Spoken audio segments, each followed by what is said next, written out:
Bienvenue à Brienne-le-Château. Nous sommes ici et pas ailleurs pour le musée Napoléon. Il n'a pas bougé depuis 1969, mais il a été rénové et est de nouveau ouvert au public. Bonjour. Bonjour. Bienvenue au musée Napoléon. Merci beaucoup. Bonjour. Ravi de vous accueillir dans notre musée rénové. Il est beau. L'endroit n'a guère plus grand-chose à voir avec le musée qui a fermé ses portes il y a 1 an et demi. Le rez-de-chaussée est désormais réservé aux bureaux, à la conservation, aux expositions temporaires et à l'accueil des visiteurs.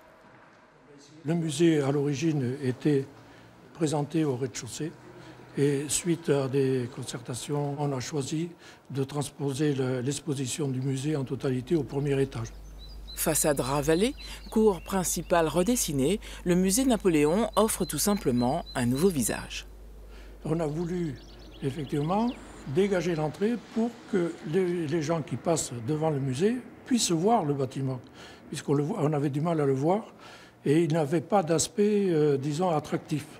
Là, par la création du mur avec ses couleurs rouges, ainsi que le déplacement de la voûte, les gens sont tout de suite attirés. Reste le souvenir de celui à qui il est consacré. Napoléon Bonaparte, le premier empereur des Français, né à Ajaccio en 1769, cadet d'une famille de 8 enfants. Un destin militaire lui est réservé. Le père de Napoléon, Charles Bonaparte, a constitué un dossier d'inscription à l'école militaire. Et il n'y avait pas de spécificité des écoles. Il y avait un réseau de 12 écoles militaires et suivant la date de dépôt de dossier, on arrivait dans une école militaire. Ici, Napoléon est arrivé à l'école militaire de Brienne à un moment où un autre élève est parti. La légende du chef de guerre commence avec l'organisation de simples jeux militaires. Il avait déjà cette envie de diriger des hommes. On pourrait le penser, puisque sa personnalité à l'école militaire a été retranscrite par ses anciens camarades, notamment Bourrienne. Et on le savait plutôt timide et renfermé. Sauf que lorsqu'il prenait le commandement, comme dans la bataille de Boule de Neige, il s'est affirmé en tant que meneur d'hommes. Au premier étage du musée Napoléon, 350 mètres carrés d'histoire, au travers d'un fond riche d'un bon millier d'objets, la plupart collectés par l'association des amis du musée. Depuis quelques décennies, nous avons pu récupérer des gravures, des objets anciens, des soldats de plomb, des documents anciens, des bustes. Alors parmi ces objets, il y a ce tableau qui n'a jamais été exposé.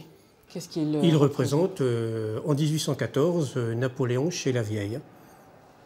La vieille, carrément. Carrément la vieille, c'est son titre, la vieille femme. Il s'invitait souvent chez l'habitant, Napoléon? Il allait assez souvent chez l'habitant, notamment par ici, parce que étant jeune, il s'était quand même un petit peu promené dans la nature, dans les environs, et il connaissait quelques personnes. Parmi ces objets qui composent le fond de ce musée, est-ce qu'il y en a qui ont appartenu à l'empereur? Effectivement, nous avons 2 pièces essentielles. Un des 12 chapeaux qui a appartenu à Napoléon et surtout un livre de prix qu'il a obtenu lors de ses diverses cours à l'école militaire ici durant ces 5 ans. Oui. Et ce livre est signé de Bonaparte. Napoléon, c'est d'abord le soldat victorieux à Rivoli, à Marengo, Austerlitz, Iéna, Héliopolis, à Friedland ou encore à Wagram. Mais sa route croise à nouveau celle de Brienne en 1805. Lorsqu'il va se faire couronner roi d'Italie à Milan, il passe par Troyes et il fait un détour par Brienne pour revoir l'école militaire qu'il a connue. Malheureusement, la Révolution est passée par là, le bâtiment a été détruit, donc il se promet de revenir recréer cette école militaire.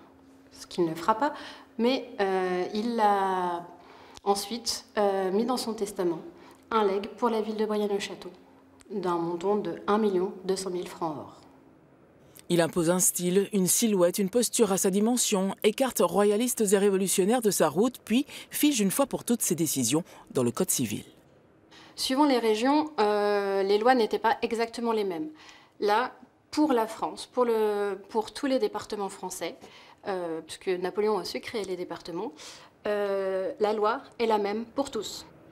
Napoléon reviendra encore à Brienne en 1814 lors de la campagne de France, la dernière avant sa chute. Voilà, nous étions au musée Napoléon de Brienne-le-Château. Demain, nous serons ailleurs, en Champagne-Ardenne.